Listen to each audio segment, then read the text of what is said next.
Bonjour à tous les amis, j'espère vraiment que vous allez tous super bien, moi ça va nickel.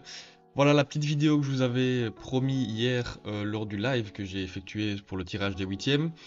N'hésitez pas à me dire d'ailleurs en commentaire, j'ai une question très rapide là, euh, qu'est-ce que vous en pensez du tirage sur 20, une note sur 20? Moi si je devais donner ma note, je donnerais un petit 12-13 sur 20. Parce que bah voilà, c'est pas non plus la grosse folie, on n'a pas une grosse rencontre, mis à part peut-être le Naples-Barça et encore. Mais par contre, le point positif de cela, c'est qu'on aura des quarts complètement fous. Et donc ça, ce sera vraiment très cool. Donc voilà, n'hésitez pas à me dire ça en commentaire, votre note sur 20 du tirage.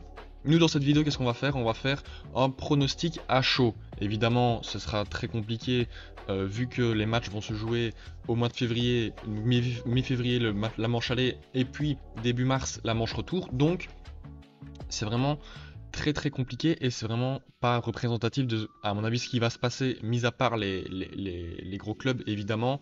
Mais bon voilà, c'est amusant, moi j'aime bien aussi faire les trucs, ça me fait plaisir de faire ça. Et puis imaginons, on a juste, on fera évidemment le parallèle dans 2 mois, si on a eu juste ou pas, mais bon moi ça m'amuse. Donc voilà, n'hésitez pas à liker et à vous abonner, on est à 518 abonnés, ça me fait vraiment très plaisir, on file vers les 600. Donc voilà, franchement, n'hésitez pas à vous abonner. Nous, on est parti pour cette petite vidéo. Et on commence avec donc le premier match qui était Porto face à Arsenal. Très match, match très sympa, pardon, avec une équipe d'Arsenal qui de plus en plus domine dans cette Ligue des Champions. Elle a fini première de son groupe assez facilement, mis à part la petite défaite là à Séville au bout du deuxième match, je crois. En première ligue, tout se passe bien. Il va y avoir la grosse rencontre face à Liverpool, que d'ailleurs il sortira une vidéo sur ce match Liverpool-Arsenal, le match du titre, tout simplement. Mais donc Arsenal qui est premier, qui joue de mieux en mieux, qui a fait un match exceptionnel face à Brighton. Donc si, pour moi, ils restent dans leur dynamique, etc., s'il n'y a pas de gros blessés majeurs, etc., normalement, ils devraient s'imposer, même si l'équipe de Porto a très bien joué aussi dans le groupe du Barça, c'était le groupe H, il me semble, dans le groupe du Barça, qui ont d'ailleurs gagné contre le Barça, il me semble 2-1 ou 1-0, je ne sais plus, mais je crois que c'était 2-1. Donc, Porto, attention quand même, faut que Arsenal fasse attention, parce qu'on se souvient aussi que la saison passée, ils ont perdu en Europa League face à un autre club portugais qui était le Sporting. Donc, attention au club portugais pour Arsenal, mais si je devrais dire évidemment celui qui va passer. Alors c'est compliqué de faire un score parce que comme c'est sur 2 matchs, c'est compliqué. Donc celui qui va passer pour moi, je dirais que c'est plus Arsenal, on va pas se mentir, et donc Porto qui serait éliminé en huitième. Mais donc Arsenal en quart, attention à Arsenal. Comme j'ai dit hier sur le live, peut-être un adversaire outsider, redoutable, qui peut faire une grosse campagne. Donc voilà, pour ce premier match, je dirais Arsenal. Ça m'étonnerait qu'il y ait beaucoup de personnes qui disent que Porto va se qualifier. Mais bon, quand même, faut faire attention parce que c'est une équipe joueuse Porto, donc voilà. On faut faire attention. Le deuxième match, Naples-Barça, pour moi, la plus belle affiche. La plus belle affiche peut-être au niveau des noms, en tout cas, de clubs. Naples-Barça. Alors, c'est assez compliqué à pronostiquer cette rencontre parce que le Barça, ils sont pas dans leur meilleure période. Ils ont encore lâché des points là face à Valence, il me semble, en championnat. Ils sont à 7 points derrière le Real et à 9 points derrière le premier qui est Girone. Donc, le Barça, c'est quand même assez compliqué, mais on sait qu'ils ont quand même des joueurs de qualité, Joao Félix, Lewandowski, Rafinha, Pedri, Gavi, De Jong, Arroyo, etc. C'est quand même une équipe qui a des gros noms, mais je ne sais pas, cette saison, ça ne prend pas aussi bien qu'il le voudrait. Et Naples, c'est un peu pareil, même s'il y a un peu de mieux. Hein. Au début de saison, c'était assez compliqué avec Rudi Garcia, etc. Ils ont eu beaucoup de mal à revoir la même magie qu'ils ont eu la saison passée. En ce moment, il y a un peu de mieux. Ils sont quatrième, il me semble, en Serie A. Ça commence à enchaîner des victoires. Donc, c'est quand même assez compliqué, franchement. Même si le Barça, historiquement, a chaque fois gagné, il me semble, face à Naples. Mais c'est un match aussi très intéressant parce que c'est le match spécial Maradona, si j'ai envie de dire, parce que il a joué dans les deux clubs. Il a été d'ailleurs une légende pour moi dans les deux clubs, surtout à Naples. Mais voilà, si je devais annoncer un gagnant, je dirais plus le Barça. Si le match devait jouer la semaine prochaine, je dirais Naples. Mais voilà, comme ça se joue dans 2 mois, je pense que le Barça a le temps de se remettre, de, sa mauvaise passe là, et de faire bien mal quand même à Naples. parce que Naples c'est plus le Naples de la saison passée, même si ça reste une très bonne équipe, attention, mais le Barça dans 2 mois je pense que ça peut quand même mieux aller que maintenant, donc voilà pourquoi je mets le Barça. Mais voilà, si je devais dire en pourcentage, je dirais 60-40 pour le Barça. Donc c'est pas non plus une domination et une qualification très très facile, je pense, qui va se passer pour le Barça. Mais en tout cas, voilà. Donc les 2 premiers qualifiés pour moi en quart seraient Arsenal et le Barça. Le troisième match, Paris Saint-Germain face à la Real Sociedad.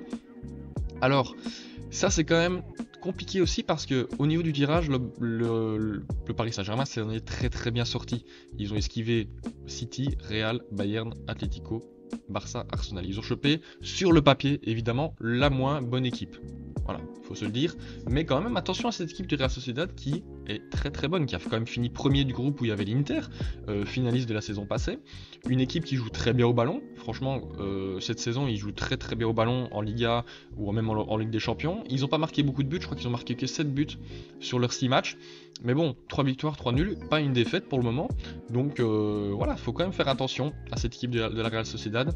Mais si je dois rester logique avec moi-même, même si cette équipe de la Real Sociedad peut faire peur, et ce serait d'ailleurs un peu la honte, entre guillemets, de sortir contre la Real Sociedad parce que c'est quand même la moins bonne équipe du chapeau 1. Mais voilà, je mets quand même le PSG qualifié en quart. Parce que, bah voilà, avec ce qui se passe avec Enrique, ça prend bien, ça commence à de mieux en mieux. Voilà, je mets le Paris Saint-Germain.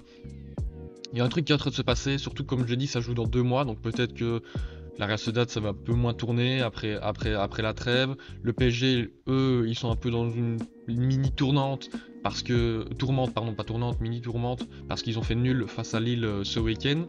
Ils n'ont pas extrêmement bien joué, donc voilà.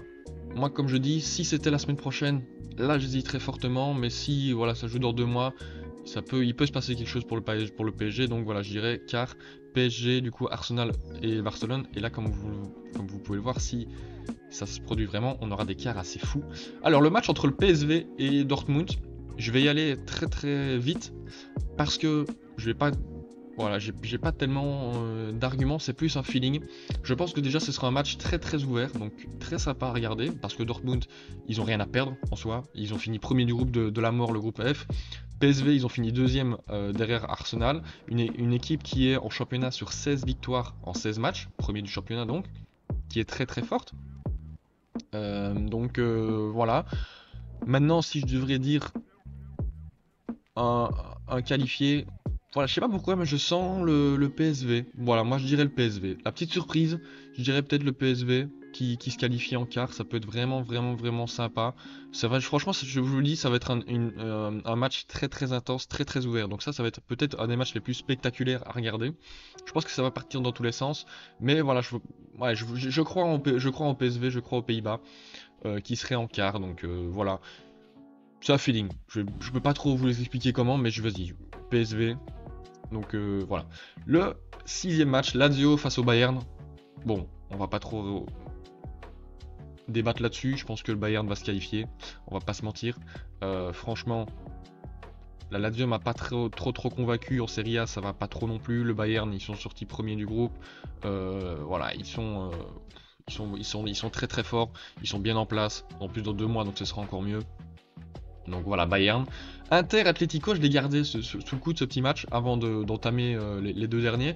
Inter Atlético, je pense que si ce sera un des matchs les plus intéressants à regarder. Alors, soit, en fait, ça dépend un peu de l'état d'esprit des entraîneurs parce que c'est 2 équipes qui défendent super bien. On sait bien le Cholismo, la défense, il la connaît comme sa poche. Et l'Inter aussi d'Inzaghi qui est très très forte défensivement. Mais bon voilà, comme on l'a dit, la saison passée ils font en finale, ils prennent qu'un but à City. Je crois que Onana, la saison passée qui était à l'Inter Milan, qui était celui qui avait le plus de clean sheet. Donc c'est quand même 2 équipes très très bonnes défensivement. Alors je pense ne pas me tromper en disant que l'Inter et même l'Atlético cette saison, ça joue un peu plus offensivement que d'habitude. L'Atlético, je crois qu'ils sont 4e en Liga ou 3e, je ne sais plus. Mais en tout cas, ils ont un match en retard, donc s'ils le gagnent, ils sont 3e sûr et certain. L'Inter qui est premier pour le moment, qui fait carton plein quasiment en Serie A, qui est une équipe franchement joueuse, avec l'arrivée de Marcus Thuram qui s'est très très bien intégré.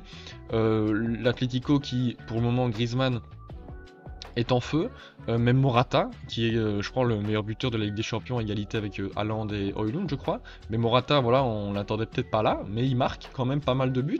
C'est une équipe, c'est deux équipes en fait qui m'ont surpris cette saison. Je m'attendais à, bah, un peu plus ennuyeuse entre guillemets parce que ça joue un peu plus défensif, mais bon. Apparemment c'est assez offensif, donc on va voir si ça va rester comme ça quand ils vont s'affronter. Mais là, franchement, si je devais dire un pronostic de qui va se qualifier, là c'est un des matchs, je trouve, les plus compliqués. Inter, Atlético, franchement. Allez, je vais me mouiller. Ouais, je dirais l'Atlético. Ouais, je dirais l'Atlético, même si l'Inter c'est très très fort. Ouais, je sais pas pourquoi, c'est quand même très très chaud comme pronostic, hein. J'ai limite envie de dire que c'est 51%, 49% pour l'Atlético. C'est très compliqué pour moi de pronostiquer ce match. Ouais, franchement, surtout dans 2 mois en plus. Non, non, c'est un des matchs, c'est pour moi le match le plus compliqué à pronostiquer. Ça peut tellement partir dans tous les sens ce match. Donc voilà, pour ce match en tout cas. Mais donc encore une fois, des équipes en quart qui seraient vraiment très très intéressantes. Bon, Copenhague City, à moins que Copenhague nous sorte le miracle du siècle. City devrait se qualifier normalement assez facilement.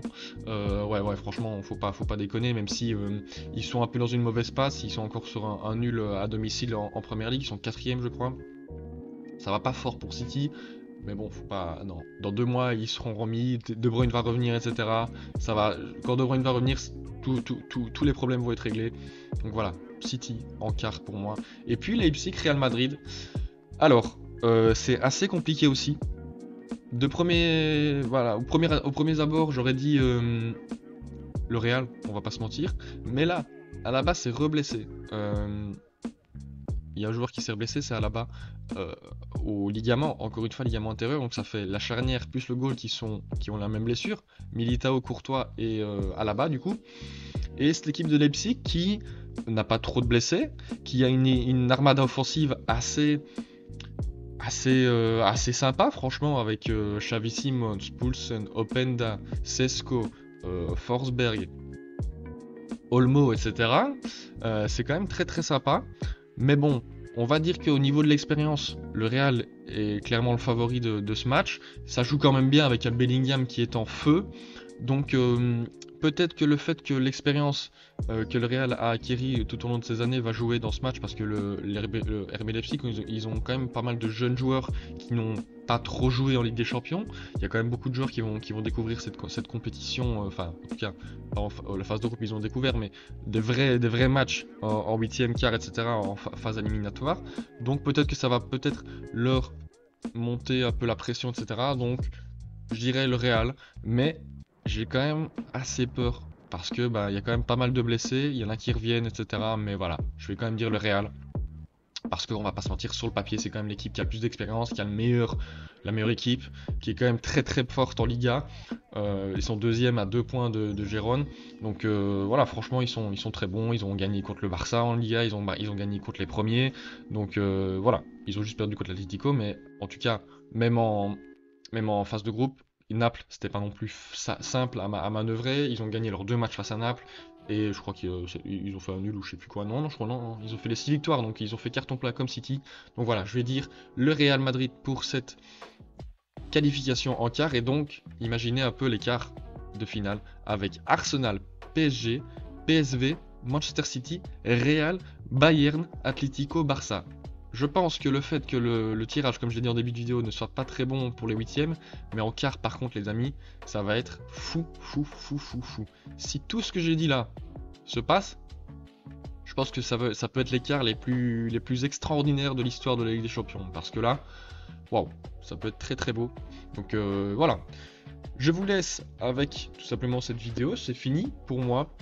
J'espère en tout cas que vous partagez mes pronostics. Si c'est pas le cas, dites-moi en commentaire votre opinion. Et puis n'hésitez pas à liker, à vous abonner. En tout cas, moi je vous dis à très très bientôt pour une nouvelle vidéo. Ciao!